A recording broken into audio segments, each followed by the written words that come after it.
Alors, il ne s'agit pas bien sûr d'un enseignement complet, c'est juste pour répondre à la question. Je pense qu'en audio, c'est plus simple et plus facile à comprendre. Enfin, j'essaierai de donner le mieux que je peux.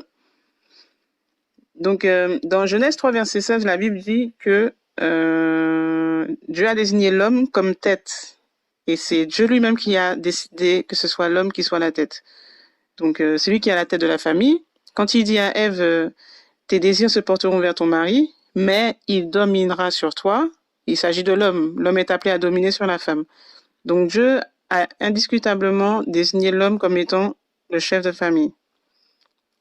Dans Éphésiens 5, 22, 23, on connaît aussi ce passage. Et vous, femmes, soyez soumises à vos maris, servez-le comme vous servez le Seigneur. Donc le mari est bien le chef de la femme, comme Christ est le chef de l'Église. Donc l'Église se tient dans la soumission volontaire à Christ. Donc nous aussi, femmes, en fait, nous devons nous tenir volontairement dans la soumission à nos maris. Ça, il faut que ce soit volontaire. C'est un acte qui doit être délibéré. Et quand on regarde bien, c'est pas la société qui a donné ce rôle-là à l'homme. C'est le rôle de chef de famille, c'est Dieu qui a désigné l'homme comme étant le chef. Donc si dans un foyer, par exemple, on a deux têtes, si on a dans une famille, c'est la femme qui gère, en gros, c'est un monstre à deux têtes, ça marchera pas. Parce que l'ordre que Dieu a donné, la fonction de l'homme et la fonction de la femme a été inversée dans ce cas-là. Donc ça crée une situation qui est complètement pas normale.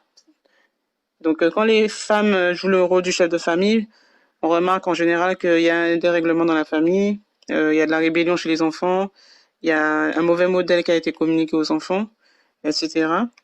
Donc, il y a des femmes aussi qui sont frustrées parce que Dieu avait prévu que l'homme prenne la direction du foyer, mais finalement c'est pas l'homme qui le prend, c'est elles qui le font. Donc il y a une frustration qui naît, c'est pas bon. Donc Dieu a mis un principe divin et si on ne respecte pas ce principe-là, il y a des problèmes en fait qui naissent. Donc l'ordre que Dieu a instauré pour la bonne marche du couple, la bonne marche du foyer, Dieu a décidé que c'est l'homme qui doit être le chef de la femme, comme Christ est le chef de l'Église et comme Christ est le chef de l'homme. D'accord. Donc c'est pour notre bien que Dieu a instauré cette hiérarchie. C'est pour qu'il y ait une forme de protection, que le couple soit préservé. Donc voilà. Et puis le mari a autorité sur sa femme, mais ça ne veut pas dire qu'il est supérieur ou inférieur. Il n'y a pas de supérieur ou inférieur. La femme, elle est égale de l'homme, vis-à-vis de Dieu déjà. Mais il y a une autorité, et cette autorité-là, c'est l'homme qui l'a. Donc, de la même manière, par exemple, les enfants sont soumis à l'autorité des parents.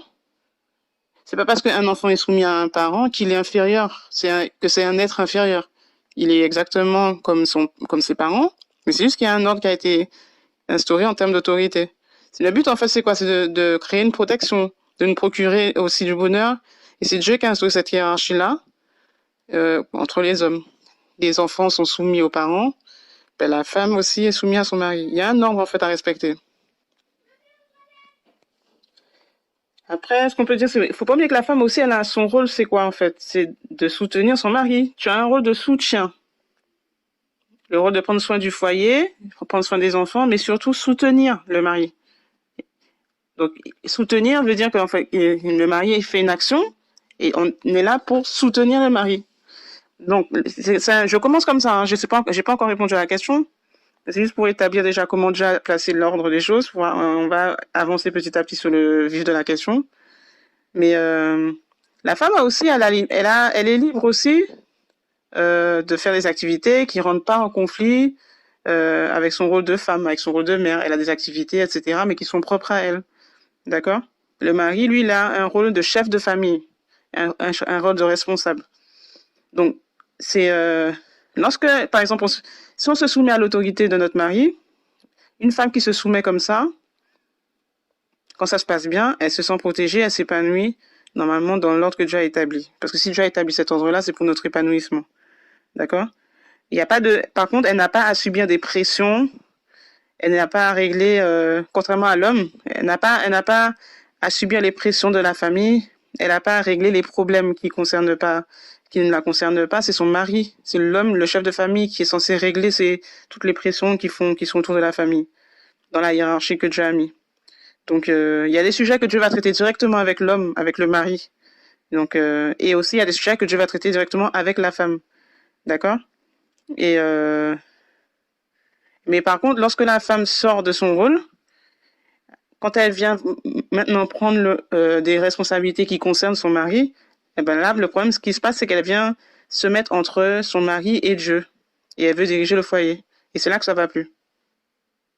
En général, lorsqu'on ne sait pas vraiment comment se comporter par rapport à notre mari, l'idée, c'est de toujours se souvenir de la relation conjugale. Faut pas oublier qu'en fait, la relation de couple, en fait, c'est quoi? C'est l'image terrestre de l'union de Christ et de son Église.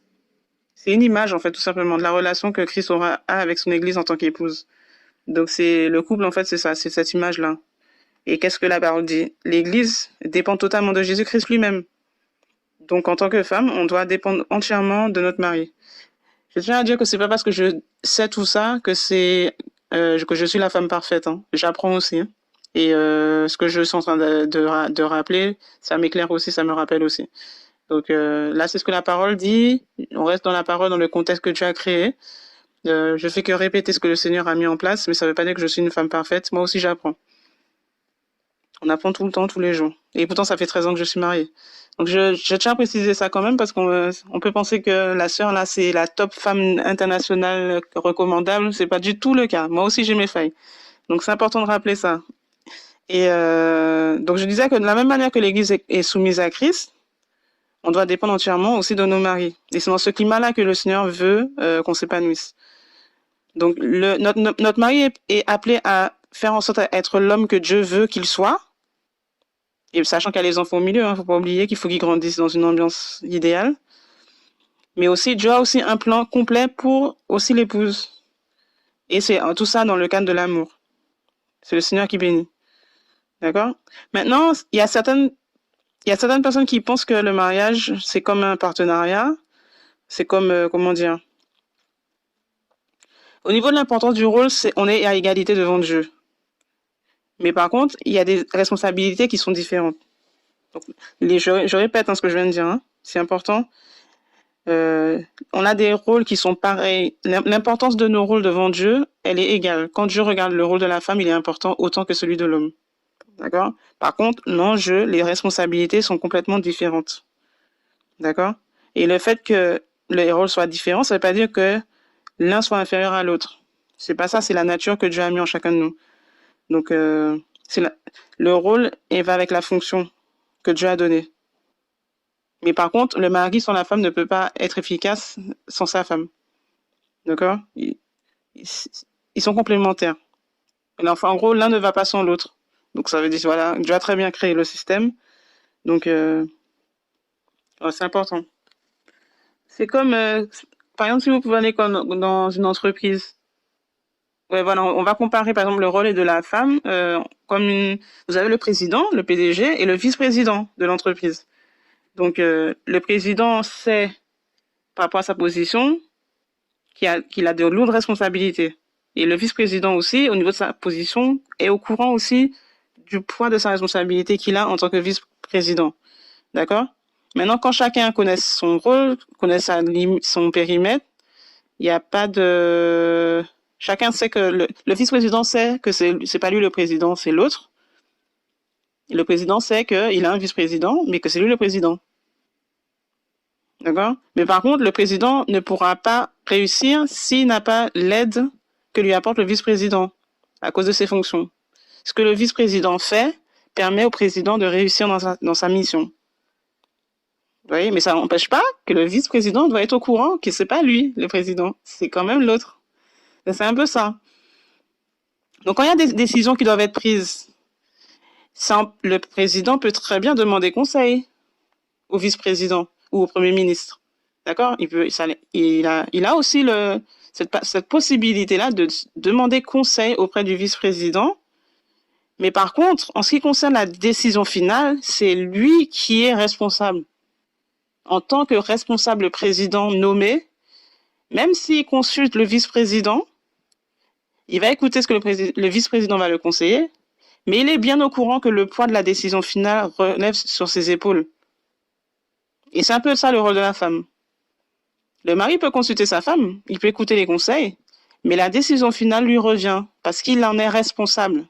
des conséquences. Il est responsable de l'enjeu, il est responsable de ce qui suit. Ce sera pas la femme la responsable, ce sera l'homme.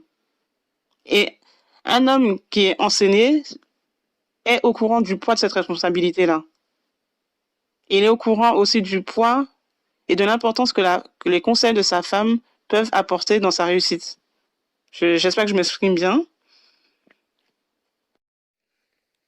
Voilà. Donc, le président sait que c'est à lui que la responsabilité de la décision finale revient. Donc, une fois que les deux personnes sont au courant de leur rôle, ils vont travailler ensemble, ils vont travailler en équipe, ils ont des projets, ils vont travailler ensemble. Mais, encore une fois, si le président veut déléguer, par exemple, une partie de son autorité ou déléguer une partie de sa décision, s'il le souhaite, il peut avoir confiance à son vice-président qui va prendre les choses en main avec respect. Donc, les rapports, en fait, la collaboration, la collaboration est assurée, on est dans la sécurité, on est dans une collaboration mutuelle.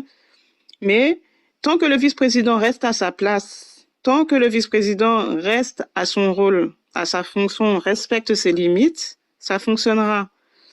S'il essaye de s'approprier maintenant le rôle du président, de vouloir contrôler l'entreprise dans le dos du président ou en faisant abstraction du président, là, ça va mal aller parce que le contrat ne sera pas respecté. C'est Dieu, en fait, qui a voulu que le rôle de l'homme, en fait, et celui de la femme soient différents. C'est volontaire. D'accord? Et d'ailleurs, c'est pas pour rien que dans Genèse 1,27, il a créé l'homme et la femme, il les a créés hommes et femmes, et il les a créés différemment physiquement. Donc, c'est pas, non seulement il les a créés physiquement, mais au niveau, quand vous regardez au niveau émotionnel, la femme est différente de l'homme. D'accord? Au niveau du caractère, le caractère d'une femme, le caractère d'un homme, c'est quand même différent. On voit bien la différence. Quand on regarde un enfant, un garçon, pas une petite fille, on voit tout de suite clairement que les comportements sont pas les mêmes au niveau caractériel, au niveau émotionnel. Voilà. Donc Dieu a créé l'homme et la femme différemment. C'est pour créer cette complémentarité-là. D'accord? Donc quand vous regardez en fait un homme, je sais pas, il y a une situation qui se présente, il va regarder grosso modo la situation, il va essayer de résoudre avec beaucoup de fermeté, etc. Alors que la femme, elle est plus dans, elle va aller dans les détails, elle va travailler avec l'intuition, avec l'émotion, elle est plus sensible, dans la sensibilité. Vous voyez, donc c'est volontairement que Dieu nous a créés différemment. Et voilà. Donc la femme va plus faire attention à tout ce que l'homme n'aura pas pensé. Donc c'est vraiment une complémentarité, mais toujours dans le but de soutenir l'homme, sachant que c'est quand même l'homme qui a la tête. Voilà. Donc quand on met ces qualités-là ensemble, eh bien, on peut travailler ensemble en équipe, on peut fonder un foyer équilibré. À condition bien sûr que la femme soit d'accord pour jouer ce rôle-là. Et par contre, si par exemple la femme maintenant ne reconnaît pas que Dieu a créé la femme comme étant une complémentarité de l'homme, le problème qui va se poser en fait, c'est que la femme va vouloir obliger son mari à agir comme elle le veut. Et c'est là que ça crée des pressions. D'accord? Donc en fait, ce qui va se passer, c'est que si par exemple, si la femme arrive à obliger son mari à faire comme elle a décidé, c'est-à-dire qu'elle devient président, le mari lui sera obligé en fait de renoncer à sa propre autorité et de commencer à se soumettre à sa femme. Et ça, c'est pas bon. En fait, il abandonnera sa responsabilité devant Dieu. Et ça, c'est pas respectable vis-à-vis du rôle que Dieu a donné à l'homme. Donc, si on reconnaît pas qu'en fait, nous, on a notre limite, si on reconnaît pas qu'on a un rôle différent, ça nous empêchera en fait de devenir une vraie femme, hein, tout simplement. Hein. Je sais pas si j'exprime bien les choses. En tout cas, sur WhatsApp, n'hésitez pas à me dire si c'est pas clair. Hein. Après, la question, c'est oui, mais si quand je lui parle, il ne m'écoute pas, s'il ne tient pas en compte mes conseils, d'accord? Donc, oui, c'est vrai que les conseils d'une femme, l'intuition d'une femme, c'est très, très important pour un homme. D'accord? Mais par contre, il y a une façon de faire. Un mari aura plus tendance à vouloir écouter les conseils de sa femme si déjà à la base, il a une femme qui est aimante, une femme qui est soumise. Voilà, c'est tout simplement ça. La femme est soumise, la femme est aimante, le mari a plus envie d'écouter, aura plus tendance à avoir envie de l'écouter. Une femme sauvage qui crie tout le temps, etc., il n'a pas trop envie d'écouter quand lui a décidé de ne pas écouter. Donc ça va avec. On peut donner de très bons conseils, mais si déjà dans la façon d'être, la façon de s'exprimer, ça irrite le mari, il aura pas du tout envie d'écouter les conseils. Donc en fait, on devient notre propre ennemi. Donc quand un mari demande l'avis à sa femme, il faut prendre en considération les choses, répondre posément, répondre avec sagesse, et et voilà quoi. C'est important. Mais c'est pas parce que la femme est consultée pour un conseil qu'elle est obligée de se sentir écrasée. La soumission, c'est pas non plus être écrasée. D'accord? Quand tu donnes ton opinion, essaie de pas exprimer tes émotions, par exemple. Crier, pleurer, taper, je sais pas. Non, c'est pas ça qu'on t'a demandé. C'est qu'est-ce que tu as à dire, parler brièvement, parler posément, donner des faits concrets. Voilà, une situation qui est là. Voilà, commencer à manifester de la maturité. Mettre les émotions un peu plus de côté, parce que c'est ça notre point faible avec les femmes. On est trop émotives, on est trop dans les sensations, dans ces choses-là. Et c'est bien des fois d'avoir une femme sage, posée, qui donne des conseils sages, objectifs, carrés, nickel. Là, il y a une forme de confiance qui peut se mettre en place. Si tu es toujours en train de pleurer, en train de pleurnicher, en train de montrer tes émotions, je rappelle que la décision finale reviendra à l'homme. Mais quand il verra ça, quand il aura ça en face de lui, la décision, c'est plutôt lui qui va la prendre au final. Voilà pourquoi des fois tu peux te sentir tu peux te sentir pas comprise. C'est peut-être parce qu'il y a peut-être trop d'émotions dans la façon d'exprimer le conseil, d'exprimer ton avis. Il y a peut-être une façon différente, plus sage, que Dieu peut te montrer, qui va faire que tu vas apporter un peu plus de maturité dans ce que tu as à dire et qui fait que tu seras un peu plus entendu. D'accord? Est-ce que tu dois attendre que ton mari te demande ton opinion, par exemple? Si tu sais que as un mari qui n'aime pas donner... Il y a des gens qui n'aiment pas les conseils. Il y a des maris, ils n'aiment pas qu'on leur donne des conseils. Donc, si tu sais que ton mari n'aime pas qu'on lui donne des conseils, si tu n'as pas demandé, laisse Dieu, consulte le Seigneur, transmets le conseil en esprit. Vous voyez? Après, ça dépend. Chacun sa relation avec le Seigneur, chacun sa relation avec son mari. Mais je veux dire que il faut avoir la sagesse, parce que c'est important pour l'homme. Il a besoin d'avoir une femme sage. Mais maintenant, si maintenant de ton côté tu commences à bouder, tu dis, tu refuses maintenant de donner ton point de vue, de faire part de ce que tu as observé, etc. C'est quand même être injuste vis-à-vis de ton mari. Donc, être soumise, ça ne veut pas dire non plus que tu dises rien, que ta bouche est fermée. C'est pas ça le fait d'être soumise. Être soumise, ça signifie que tu te mets à la disposition entière de la personne qui a autorité sur toi. Voilà. Tu es à sa disposition. C'est ça que ça veut dire. On te dit pas ferme ta bouche, on te dit pas tu fais ce que je te dis et tu te tais. Non, c'est être à sa disposition pour pouvoir être le soutien et l'aide disponible dont il aurait besoin en étant là pour lui. En tout cas, une chose est sûre, la meilleure arme, et là ton mari ne peut pas avoir beaucoup de choix, c'est de prendre la parole de Dieu. D'accord? Si tu veux partager ta pensée, dire ce que tu penses, en utilisant la parole de Dieu, c'est ça qui va permettre de corriger, de le ramener vers la bonne façon de réfléchir. Oui, ça peut lui arriver de se tromper. Toi, tu le vois, mais tu veux lui rappeler la sagesse de Dieu, la parole de Dieu est ta meilleure arme.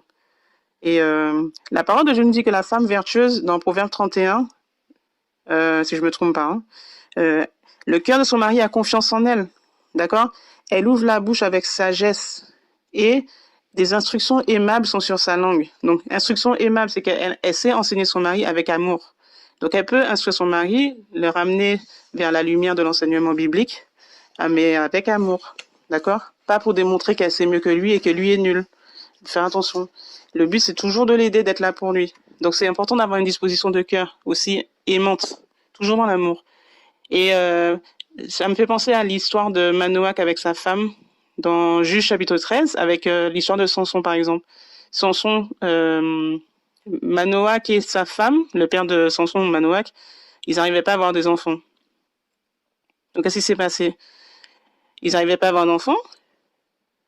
Et l'ange de l'Éternel est apparu à sa femme. Et elle lui dit, tu auras un fils, et ce fils va s'appeler Samson, et il va délivrer Israël des Philistins. Donc, qu'est-ce qu'elle va faire? Elle va voir son mari, elle lui raconte ce qui s'est passé. Son mari va voir Dieu, et il demande au Seigneur d'envoyer à nouveau l'ange pour avoir les instructions, pour savoir comment il faut éduquer cet enfant-là. Donc, l'ange se révèle à Manoach. il revient, mais Manoak n'a pas reconnu l'ange quand l'ange lui a parlé. C'est quand il est reparti au ciel qu'il s'est rendu compte qu'en fait Dieu n'a dû parler. Donc il va voir sa femme et il dit on va mourir parce qu'on n'a pas vu, on a vu Dieu en fait, on va mourir. Donc sa femme lui dit mais non, on va pas mourir. Si l'Éternel nous a dit, s'il voulait qu'on meure, il n'allait pas accepter notre offrande, il n'allait pas accepter, il n'allait pas venir nous dire tout ça de choses, nous promettre qu'on allait avoir un fils, délivrer les Philistins. C'est pas logique, c'est pas possible que Dieu nous tue après nous avoir dit tout ça. Donc il a ramené son mari à la raison. Elle a ramené son mari à la raison à travers la parole de Dieu, à travers ce que Dieu avait dit. Donc voilà, donc une femme peut être une aide précieuse pour son mari en lui faisant part en fait, mais de la bonne manière, de ce qu'elle pense. C'est pour ça qu'on dit que la femme vertueuse ouvre la bouche avec sagesse, avec des instructions aimables. D'accord? Donc il faut toujours se poser la question, la façon dont je parle à mon mari, la façon dont je m'adresse à lui, les actions que j'ai envers lui, quelle incidence ça a sur lui? Comment il le perçoit? Est-ce que ça construit ou est-ce que ça détruit? Est-ce que ce que je dis ou ce que je fais dans certaines situations ne met pas en péril son autorité par rapport à moi? Est-ce que ça, je suis en train de défier son autorité? Il faut toujours se poser la question. Des fois, on le fait sans s'en rendre compte. Donc, si avant de parler, on se pose les bonnes questions, on pourra faire preuve de gentillesse, être aimable, être calme et ne pas prendre des risques de courir, enfin d'abîmer son rôle de chef en fait. Ça arrive souvent, mais on s'en rend pas compte. Et surtout, ne jamais obliger son mari à accepter son propre point de vue. Ça amène des conflits, ça amène des discussions folles, c'est pas la peine. Donc, parler de façon, pas tu vas m'écouter et c'est moi qui vais faire ce que j'ai décidé, là ça marchera jamais. Là il va se braquer, tu vas te braquer, tout le monde va se braquer et c'est le braquage complet. Je pense que tu penses pas qu'il faudrait que voilà, il a le choix aussi de choisir de suivre tes conseils ou de pas suivre tes conseils. Donc c'est lui qui a le droit de choisir ce qu'il pense être bon, même si tu penses qu'il se plante. C'est ça qui est compliqué dans l'histoire, c'est que ton rôle toi c'est de l'encourager et de l'aider à d'être un bon chef, à prendre ses responsabilités. Mais c'est pas une relation je suis un mec et je parle à un mec, c'est je suis ton aide et je suis là pour te montrer qu'en réalité, je pense que ce serait plutôt mieux de faire comme ça. Voilà, en prenant des airs supérieurs, des airs d'autorité là comme si c'était une maman qui parlait avec son fils, ça marchera jamais. Ça va créer des clashs, des disputes. Donc avec beaucoup d'amour, exprimer ses pensées, mais c'est malheureusement ou heureusement, ça dépend comment ça se passe, c'est lui qui va prendre la décision finale et toi tu es là pour le soutenir.